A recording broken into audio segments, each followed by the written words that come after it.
Afternoon. Welcome. It's great to be here with all of you. And Pendo, my company, is headquartered in Raleigh, North Carolina. Thank you. Can I see a show of hands for those of you that have headquarters outside of the Bay Area, maybe in a secondary market? Okay, no surprise on all of you. Well, look, starting companies is really, really hard. Starting companies outside the Bay Area is even harder.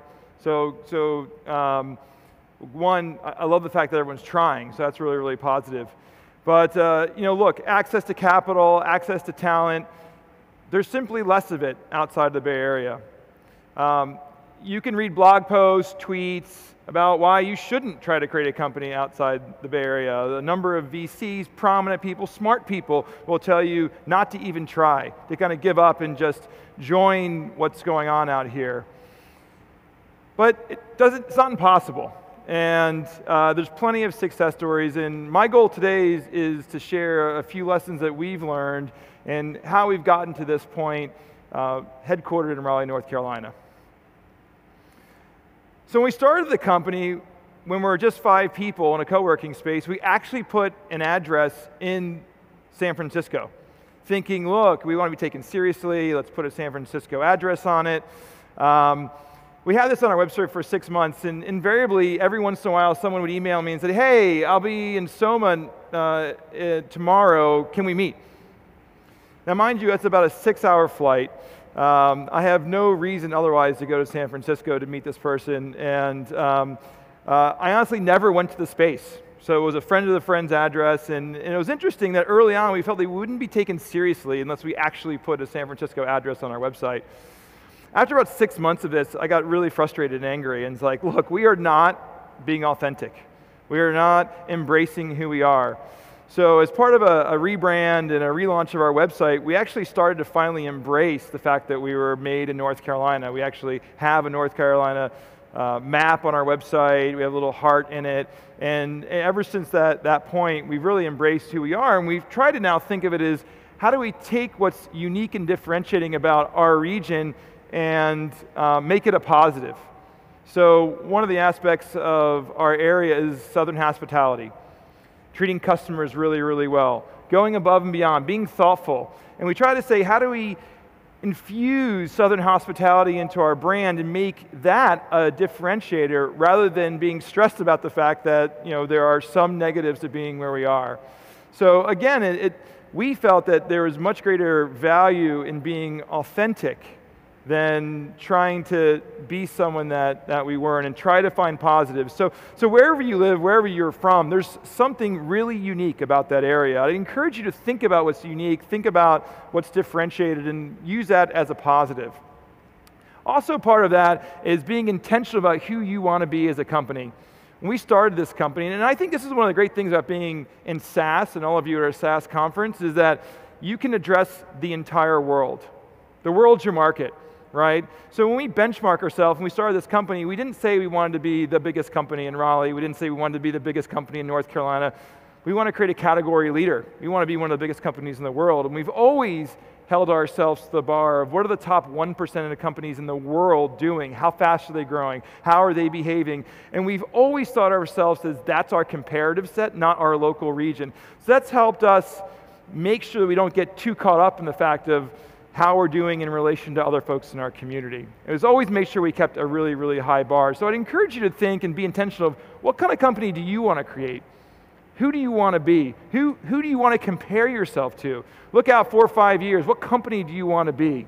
And the good news is you're at a conference where there are a lot of amazing examples, amazing companies. And we first went to SaaStr 3 years ago, and we picked a few examples of companies that we wanted to model ourselves after, and that became the bar.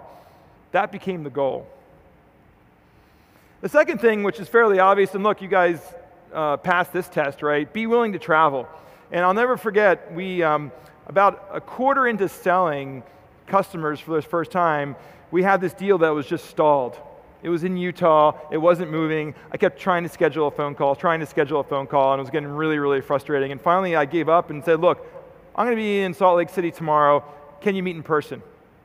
And the person said, sure, I can carve out a half an hour time. So I immediately left the office, went home, packed a bag, went to the airport, booked flight, showed up there at midnight, met with the individual. We ended up signing that contract in the Uber back to the airport on the way home. It was our largest contract to date, kind of helped steal the quarter. It was the last day of the quarter as well. So if I was not willing to just put myself out there and get on a plane, we would have never closed that deal. And I think I do this time and time again. I spend a lot of time going to events.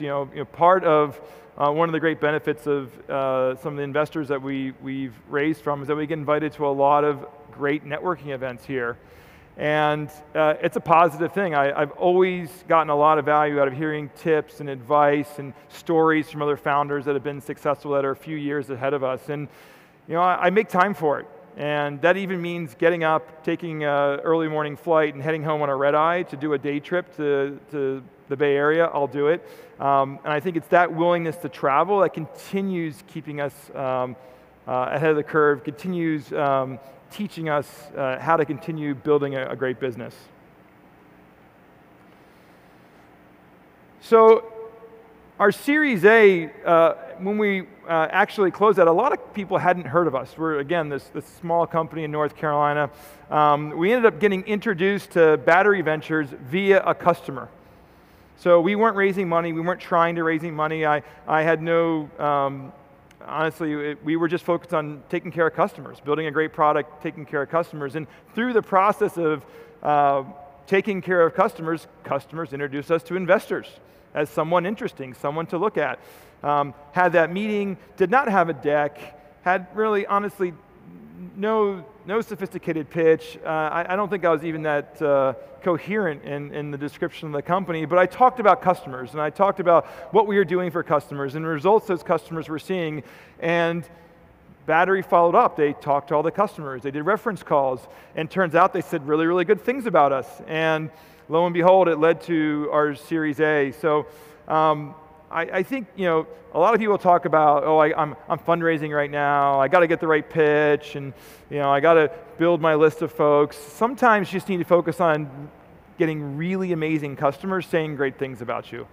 And there's no replacement for what customers can do for your business. It's never a waste of time to find a great customer and take care of them. And that's led to, frankly, a lot of our success to date.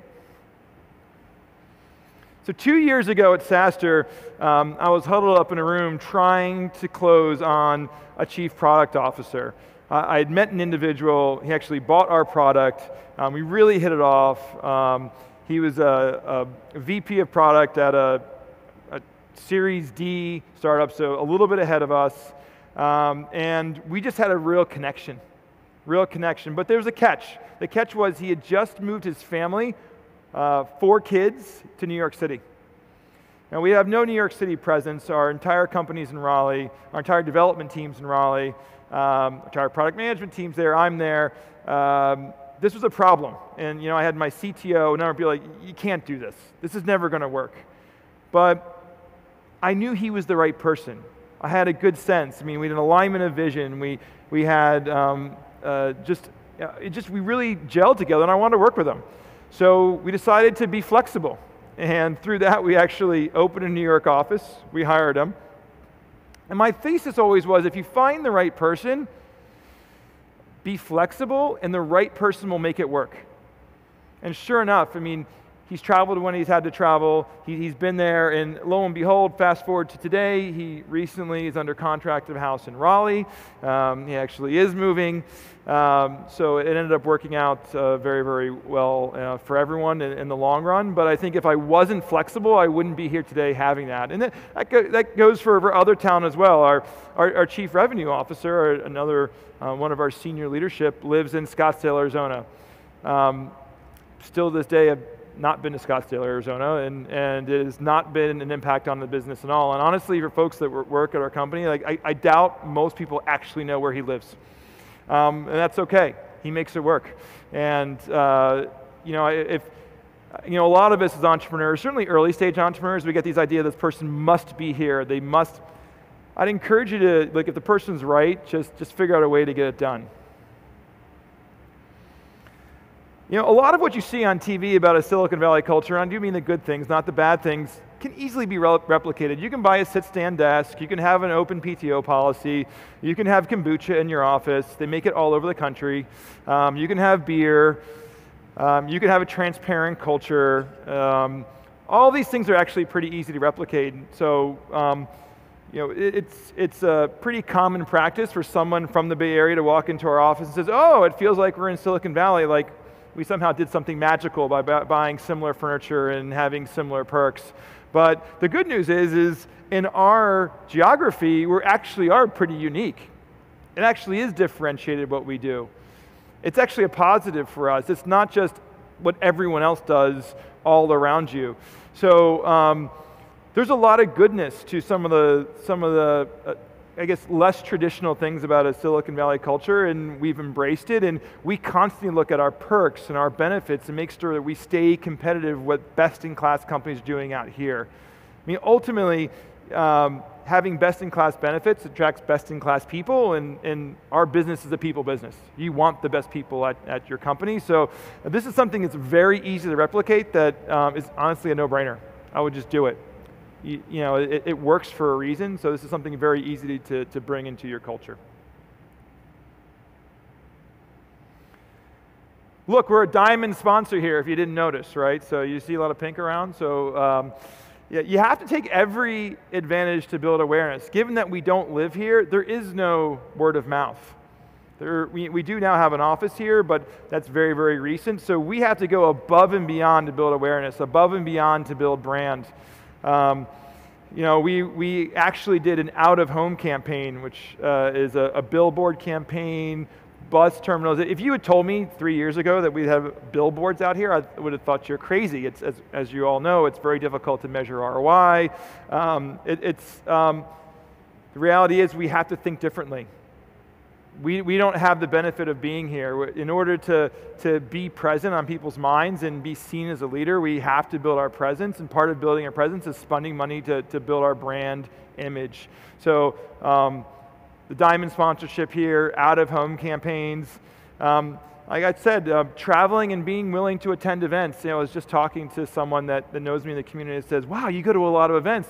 Well, yeah, I go to a lot of events. One, I learn. You know, I can't walk down the street and talk to a unicorn CEO that just happens to be walking around downtown Raleigh and grabbing coffee. If I want to meet these people, I have to go to them. I have to come here. So we take every advantage of any opportunity for us to get in front of people, to share the Pendo story, to build a relationship, build a connection. So this is a really, really important part of being outside the area. It's kind of like a tax in living outside the area, but you have to be creative, you have to be bold. And we've done a lot of interesting things, but the other thing that I think we've done very successfully is not just focusing on the Bay Area as a geography. You know, believe it or not, people live all over the world and country. So we've actually done a lot of local events in Vancouver and St. Louis and of course Austin and Boston, and we actually have a really good brand presence and reputation and customer sets in all of these cities. So I think we have an advantage of being outside the area that we've built. You know, we've taken advantage of this and built quite a bit of awareness in all over the United States. You know, we've raised, just for context, about $100 million, and I think by most measures they've been, you know, good valuations, competitive deals. You know, I'm certainly not. You know, I thought we did a good job, but you know, last week I'm in the Bay Area. I'm sharing a ride with one of our investors, and he starts sharing me this number that had, you know, 100x multiple, and you know, it's pretty easy to feel like a failure once in a while. You walk around here and people talking about multiples and post monies and all these things, and I have to remind myself that one, every business is different. Every market's a little bit different. Every deal's a little bit different. And honestly, the multiple and the post money and a lot of the metrics they talk around out here aren't necessarily the metrics that matter. And you have to constantly remind yourself, revenue growth, retention, net promoter score. eNPS, or Employee Net Promoter Score. These are the numbers that really matter. If you have happy customers, if you're growing, if you have good net retention, where your core revenue base is organically growing, if you have NPS, which is good word of mouth and references, if you have really happy employees that love coming to work and take care of customers, there's the numbers that ultimately matter. That's what you should be focusing on your post. Look, I mean, yes, there are financial consequences to these numbers, but they're not really what matters. And honestly, if you focus on the other metrics, you'll get the multiples, you'll get the funding, you'll get what you want in terms of hitting those next milestones. So I think it's always critical to focus on what's core to your business.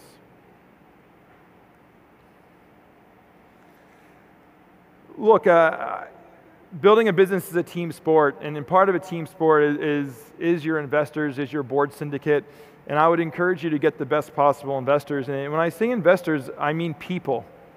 I mean humans. We've had 2 rounds, our Series A and Series C, where we had a single term sheet. So we did not shop it. We did not get competitive offers.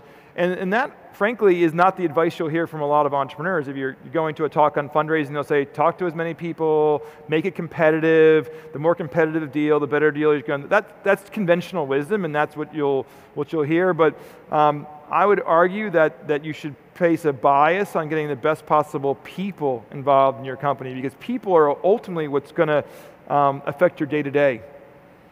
Trust me, there are some situations that can cause serious pain for you in terms of how often they call you and what questions they ask, and this really, really matters. So I would encourage you to think about the person, even if it means you take a slightly worse deal, to get the right people around the table. So again, our Series A battery, we liked the people. We did the deal. Our Series C, Meritech, I'd known Rob Ward for 5+ years. I mean, there's a lot of value in that relationship. So we brought him on board for that reason. And honestly, in all of our other rounds, we did an extensive number of personal references on the individual. In our Series D, we did about 15 references all in all on evaluating our investor syndicate to make sure not just the firm, but the individuals of the firm are the people we want to partner up with. I got good advice early on that raising money is a lot like getting married. It's just a lot harder to get divorced. In many cases, nearly impossible. So this is a really long-term commitment, and I would encourage you to understand the people, understand what you're getting involved with. I think in Reid Hoffman's book, The Alliance, he talks a lot about getting intelligence and building a network through your employee base of how you understand what's going on in the market. This is really, really critical. It's especially critical when you're not in the Bay Area. By not being here, you just don't have access to insider information, things that are going on. For example, I referenced us hiring a chief revenue officer, Bill. Honestly, I had no idea he was looking for a job, no idea that he was on the market, but it was through meeting with a network, again, investors, other folks in the industry. We kind of found out about it and got connected. So I would encourage you just to, when you're traveling, when you're meeting with people, invest in getting coffee, getting intelligence. Everything from whether your competitors are raising capital, whether folks are looking at an acquisition. We've been really fortunate by building relationships out here that we get a lot of early warnings when these things happen. And the early warnings are useful because while you probably can't change the outcome, and you probably won't change the outcome, you can better prepare for it. You can prepare communication. You can prepare what your potential response is going to be. Honestly, I'd rather know something's going to happen, good or bad, in advance so I can at least prepare for it. And by knowing, it's put us in a very strong position for being thoughtful about our business and not being reactionary. And this is something that's not that hard to do, but encourage all of your employees when they're traveling or they're meeting with folks in networks, just ask them what they're hearing in the grapevine. What's going on? What do you hear about us? What are our customers doing? And use that network to build a kind of an intelligence network and share it across your company. have a channel in Slack or whatever tool you use to share this sort of information. It's incredibly valuable to keeping your fingers on the pulse of what's going on. And again, because you're not here, you have to over-invest in these sorts of systems. Well, the good news is it gets easier the bigger you get. And the interesting thing now is when I talk to a number of CEOs, even headquartered out here, they're asking me about, hey, we're looking at setting up a second office outside the Bay Area. Can I talk to you about Raleigh?